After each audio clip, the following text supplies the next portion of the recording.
Hey guys, today we're going to be looking at the Transformers Beast Wars Cybershark. More particularly, I think this is the Transmetal 2 version, I'm pretty sure it's the Transmetal 2 version, but here he is.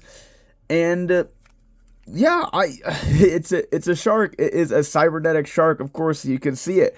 And I really like him. I love his design. And if you don't know, this guy got retooled and repainted, not retooled, I think just repainted into Skybite for RID 2001. So he is going to look very similar, and if you know how Skybite works, he is going to work the exact same. Not nearly, but the exact same. But yeah, here he is, and I really like this guy's colors. Really like the green. Love this sort of greenish teal that is used for the chrome. Love this blue that is running down its back, and then the nice piercing red eyes. The white paint on the teeth. I wish there was a little bit of white paint here on the bottom jaw, but it's okay. It's not that big a deal, not the end of the world. Do really like the chromed fin right there. He does have an exposed fist right there, but I don't really care because when you look underneath of him, you see his legs right there, and it's okay. Just turn him over. But I really like this guy. Love the mechanical detailing all over this guy. It looks so cool, so incredible like that. These little like turbine gear looking pieces by the fins just look so cool. He's just a lot of fun. I wish he could close his mouth all the way, but unfortunately he can't. Mine has a little trouble staying together on these panels and obviously just this whole section, but it's okay. But yeah, I really like him. Love the colors, those little bits of red, that streak of green. You know, he just has really nice colors, and they did, the way he transforms, he has a permanent, like, swimming or tail turning action, so he's really fun. I like him. So let's put him into his robot mode, and this is going to be quite the experience, at least going into shark mode. At least for me, since I haven't done this a lot, it is somewhat finicky. But you just take these, and we're just going to bring them up and get them out of the way. And we're just going to start with the legs, since we can see them. And we're just going to bring them down like so. And the legs are done, basically. The legs are done. And then we'll just basically pull this out, use the series of hinges, and just pull all this out. You know, disconnect that and pull it all out. Like so it's just dangling or whatever. So now, keep those out of the way, and now we'll just split these panels, but I'll raise the camera up really quick so you can see what I'm doing. We'll split these panels, and they are pretty tough. Just get my little knife here and split them, and now they're all split up. So now we just, like this, move back. And me personally, maybe it's because I've never really done the transform to this guy, is that I really don't know the order of operations how to do this guy. So I may just be jumping around a lot and saying start with this, start with that, and then backtracking, so I apologize. This is not this shouldn't be a tutorial how to transform this guy, because I really do not know how to. So we're just gonna, I'll swivel these around to get them out of the way, like over there.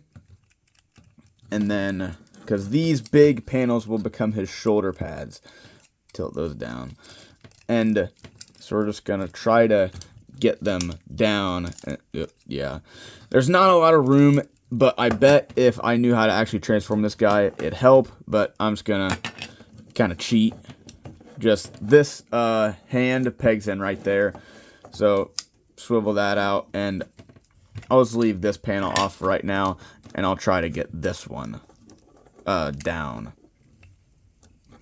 Just get around there, and just it really seems that these panels are just so big that they just hit and clash into everything. Like, there, I'm trying to get it. There, I got it. You know, it just takes a lot of finesse, a lot of kind of fiddling and everything, and then add in the fact that these panels don't have a lot of joints and clearance, is that this is a fairly clever way of doing it. You know, just the fact that he has so many panels that do a lot of, like, jobs, but just the panels are this guy's strength and weakness, is that there's so many of them and they just clash with each other so much that it really is a little difficult, especially when you don't know what you're doing or have, played with the toy a lot. So I'm just going to get them all transformed and just, finishing up the body. Well, dang it. Get the arm. Get this, panel piece folded out like that there. And same thing over here. Yeah, there. It's all good. Dang it. And then, right now, it just feels like there's not enough hinges and clearance and things to get him to truly work. Is that he has a really fun, cool design, as you can see, since he's starting to actually appear. But it just kind of wants to fight you, in my personal opinion, because you don't have a lot of room to work, and you don't have a lot of room to work, and then the sort of order of operations are kind of dumb. I can't hardly get this tab back together because there's just no clearance for me to do that, and it's just, I'm just gonna pull that off. It's getting annoying. It's really, really difficult, in my personal opinion, to, he's just so panely. Dang it. Don't know what it's getting hit on. There. Got it. Like that. It just seems like there's not just the tiniest bit enough space for that one little piece to work. But now we got it, and now we can go over here and display these claws out like so.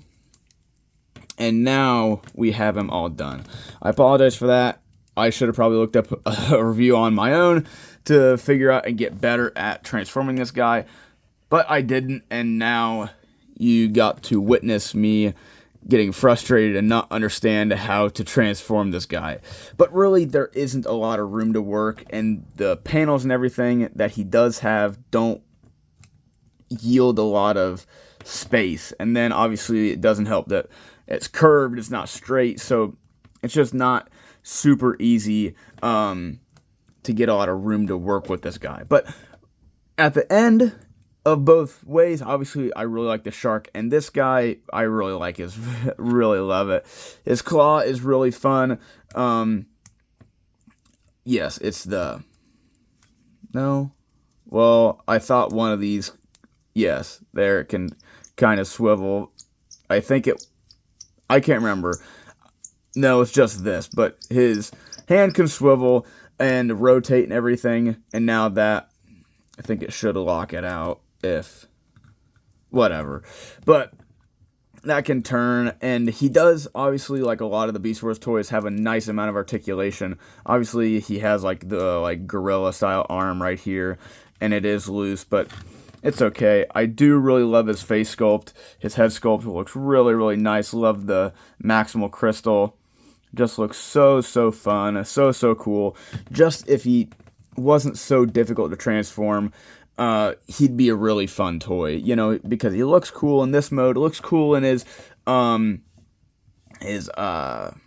shark mode, just, he's a really cool, fun toy, but just that transformation, just, if he had a little bit more room, these panels, they had, those little arms had just a tiny bit more clearance. Same thing with these panels back here for the fins, just had the tiniest bit more length to them to have more clearance and have more mobility. This guy would be a very, very fun toy, but he's just okay. I really like his look and, obviously his articulation, but his transformation is fairly fiddly and isn't super fun. So he's just a middle of the road toy. I do love the colors, do really like a lot of it. But yeah, and Skybite came out of this mold, so that's another bonus for this guy. But I would say that's another reason why he kind of gets overshadowed, is that most people are going to gravitate towards buying Skybite, not him. But that's okay. He's still a cool enough and fun enough toy. And so yeah, and that's what I have to say. So, till next time, see ya.